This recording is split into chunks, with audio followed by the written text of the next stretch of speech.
Hi, I'm Cynthia Schiller. Please like and subscribe. I'm going to talk about the narcissist that does have feelings. Narcissists are people too. And I had a kind of crazy encounter. And it kind of gives you an inside look into their lives. I have some neighbors who are narcissistic. I've told you guys before, 20–25% of the world is narcissistic. And there's good and bad. That you deal with when you're dealing with a narcissist. If you involve yourself too deeply into the relationship, or if you're easily hurt, you have to have a pretty strong set of boundaries, a strong sense of self-esteem to deal with them. Otherwise, they can hurt you. They weasel in, so it's better not to even deal with them. But my neighbor had broken his TV and he was really upset about it, like to the point of tears. And he just needed a hug. So I don't judge people on what's important to them. For him, it's kind of like his life. That's all he wants to do. He doesn't feel safe out in the world. And like I said before, there are some comorbidities at times. So other types of mental illness can affect and compound things. So as far as him, sometimes he's really generous, kind. He loves to help people out. But he also doesn't handle things the right way. So narcissists have 5 out of 9 traits or more, plus comorbidity. They can switch between covert and overt. It starts being really hard to tell who this person really is. They also lie. So he let me see a vulnerable side. So they can show the vulnerable side. And sometimes they'll use that as a tool to bring you in closer. Sometimes I do just need a hug. You know, they're frustrated, just like we are. So he's crying and, his mom comes home. He's older, but he's helping the mom out. So she comes home and is very dismissive. Like he doesn't want people to see him cry because, stereotypically it's seen sometimes as not manly. So he's lying, which is understandable. He said it to where you knew it was a lie, but he's like, oh, I just have something in my eye, or he was smoking a cigarette. He's like, the smoke's in my eye. You knew he was crying. He just didn't want to admit it. That's a coping technique. So a lot of what the narcissist does is to cope. So certain lies hurt people. That lie didn't hurt me. He didn't, we're not together, but he didn't cheat on me. He didn't steal from me. So sometimes we make excuses for that. Like, we can't hound people on just tell me the truth, just admit it, just take accountability. You're crying because you're sad. But they also don't get in tune with their feelings because they're somewhat trying to dismiss it that way too. So he's crying. The mom's like, what's wrong? And I told her, and she's like, she's giving me these faces like, duh, like what's wrong with them? And he's like, it's just, it's my life. And it just broke. And she's like, well, then you need to work harder. And so she's kind of like, very dismissive to him. She's popping some marijuana gummies and well, just, you'll get another TV. Like she didn't relate to him being sad. So this is probably what he grew up with. Very dismissive. And it was like just a facial expression that she had, just the way she even popped the gummies in her mouth. I was like, come on. No sadness that her little boy, who's older, but is upset. We get upset about things. He's been under a lot of pressure, trying to find a job, trying to maintain it, trying to find rides. So he was saying that I also had, he asked me to come over because he was sad, and he had a friend over. The friend was telling a story about his wife who had just had a baby, and he's all ticked off. She had a baby like 3 weeks ago, and he's pissed off that she's always sleeping, and she had an emergency C-section, and it's a new baby, and so he's ticked off. Dinner's not ready. When he gets home, he does work 10-hour days. He does work a lot, but she's probably still recovering. she had an emergency C-section, and he was showing that the cut was all jaggedy and about this long. Because it was an emergency, it's a lot longer than, your bikini, somewhere around here, bikini C-sections. So she probably has stitches or staples, and right in your belly. And so he's upset about that. And then he said that, just when he relives the story, and the anger that you feel from them, it's got to be toxic at home. He said that she's bipolar and on medications, and they had CPS called on them because she gets high, and with the breast milk and things like that. Somehow they worked it out. I don't know, but the hospital had said not to feed the baby breast milk, because it's, you're doing the edibles and you're passing that on to the baby. And she's also on other type of medications for her mental illness, so she was advised not to. And so he wanted her to do the first couple days of colostrum, which is really higher in antibodies, has more fat. It's just it's like the first 2-3 days is really extra healthy for the baby, immune support. So he's just like, well, the baby gets high, but that's like really good milk. I want you to at least give it that milk. So they're doing their own thought on what's best.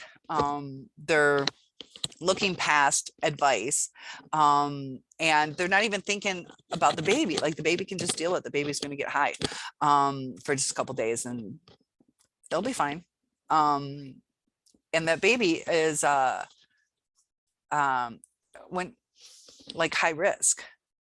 So I wouldn't want to mess with a high risk baby doing it that way. But he had also mentioned that he is psychotic. And then we started talking about, because he's like, I don't know, bipolar, borderline, whatever. And so we started talking about it more, and he was, you could see the inner real him coming out when he was just saying, I'm going to get pissed off. And so you can kind of see where life is really like with them. But it's very pleasurable. We had a nice conversation. I'm not involved with them, not going to stir the pot. So be real careful if you're dealing with a narcissist on stirring the pot. We talked in the last video about narcissists hiding things, and the one who had the TV broke was saying he wondered at the other one. There's 2 cousins that also live there, a total of 2, neighbor, and the mom and her boyfriend. So he's like, I wonder if he ever found the lighter I hid. And for no reason, just to frustrate them.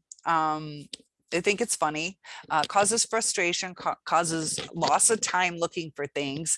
And for what? Just to get a kick out of it. So anyways, the other cousin comes home and just starts, he was sweet, kind of, gave him like a fist bump and kind of like a hug. And was kind of like redirecting, like, you need to start saving some money. And he did back off when the first one said, I just really don't need to hear that right now. He's like, I know. So he backed off. So sometimes narcissists will back off. They will not antagonize us sometimes. Each relationship is different. Every person in this world has different dynamics, different sensitivities, different triggers, different perceptions. Words can mean different things to different people. Right now, I could say I'm wearing a pink sweater, and in your mind, you might think I had this color pink on. So words just aren't always exactly descriptive enough. And they can be translated in our own minds the other way. But they are kind of like, it's kind of like a frat house in a sense, because they're just silly, and mentally they're childlike. Sometimes in their actions they're childlike. The mom had tried to fix something at the door, and so the second cousin walked past her and she just kind of fake fart. And they started laughing. It's like this whole joke that they've been going through all day about fake farts. And it's kind of childlike, you know. And this is just like an everyday thing. It's not like we just got silly, we were drunk, we were being dumb.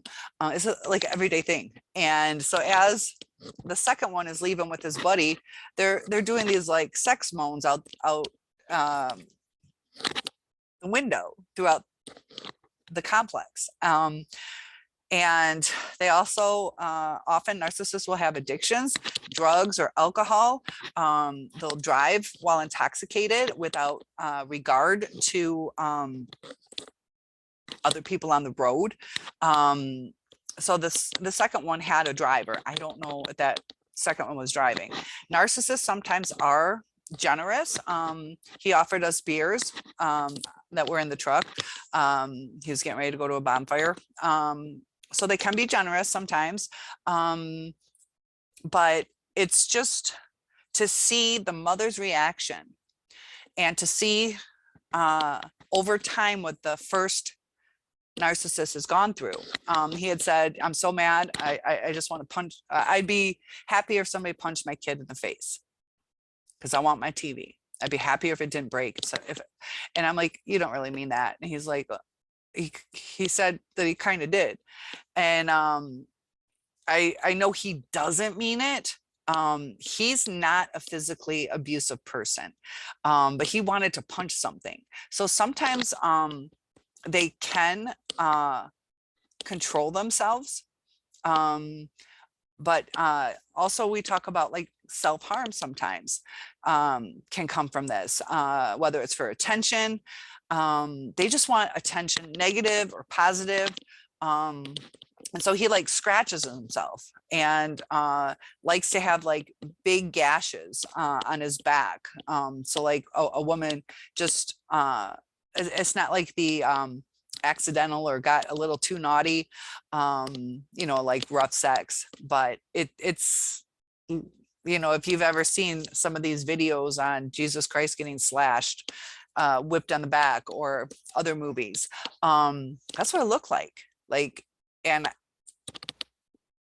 I believe it's for the attention. It's almost like when those were fresh, he just kind of wanted to show them off because it gave him an opportunity to say that it was during sex, because he's walking around without a shirt and it's all up and down his back.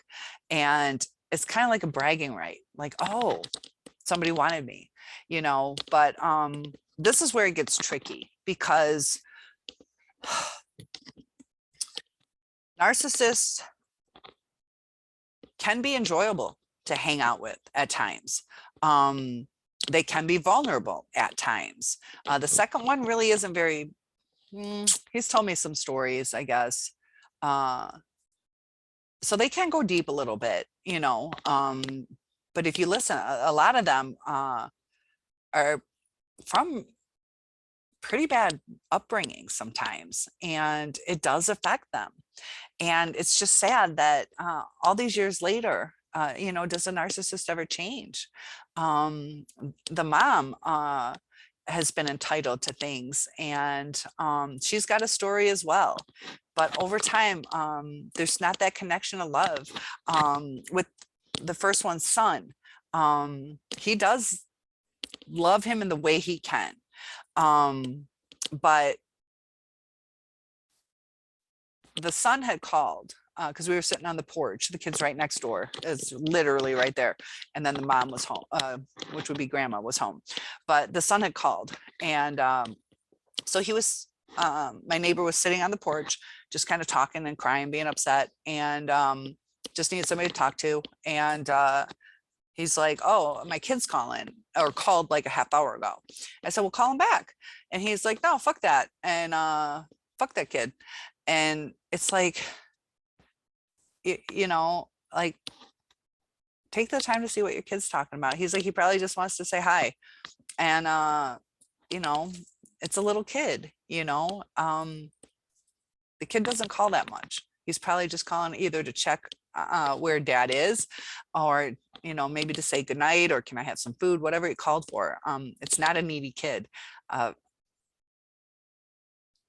And it gets, my basic point is, narcissists do have feelings. They do have feelings. But they don't relate to our feelings. And that's where it gets tricky, because, if I was going forward in a relationship with him, which I'm not, but if I was, and something happened to me, like my grandfather had recently died, and he gave me a quick hug.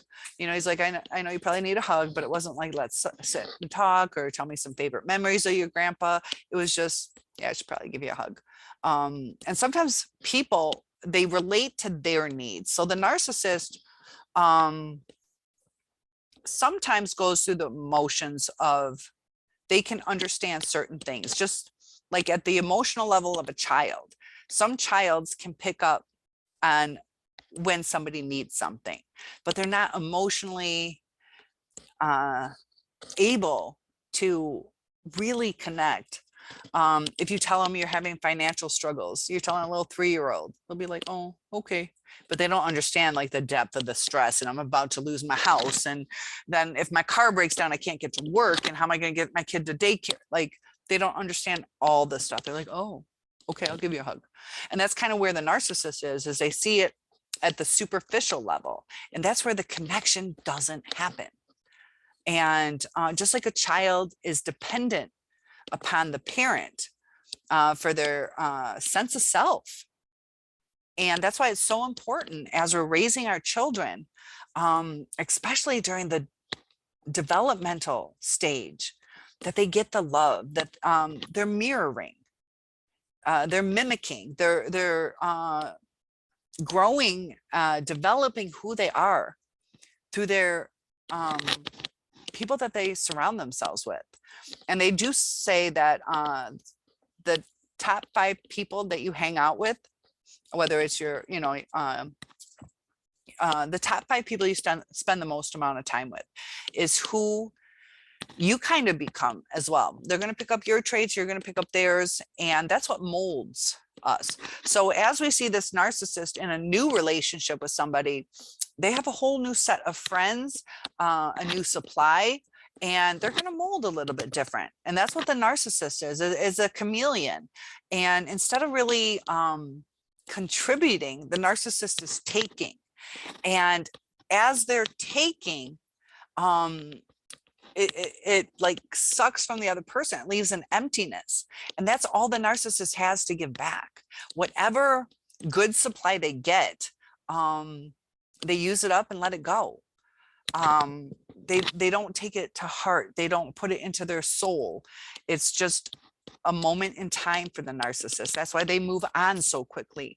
They don't ruminate. They don't, sometimes they do regret. This is the thing, they will regret, but they don't have remorse. That is a difference between a narcissist and a healthier person.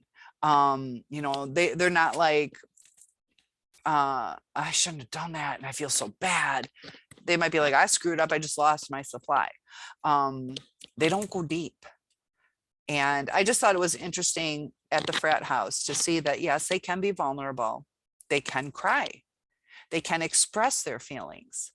But when you saw how I reacted, I gave him a hug. I sat and talked to him. I didn't judge him that he's upset over a TV. Those are his feelings. He needed to be validated. So whether it's a silly thing to be upset about, or if it's something that matters, it mattered to him. So the mom, it didn't matter to her.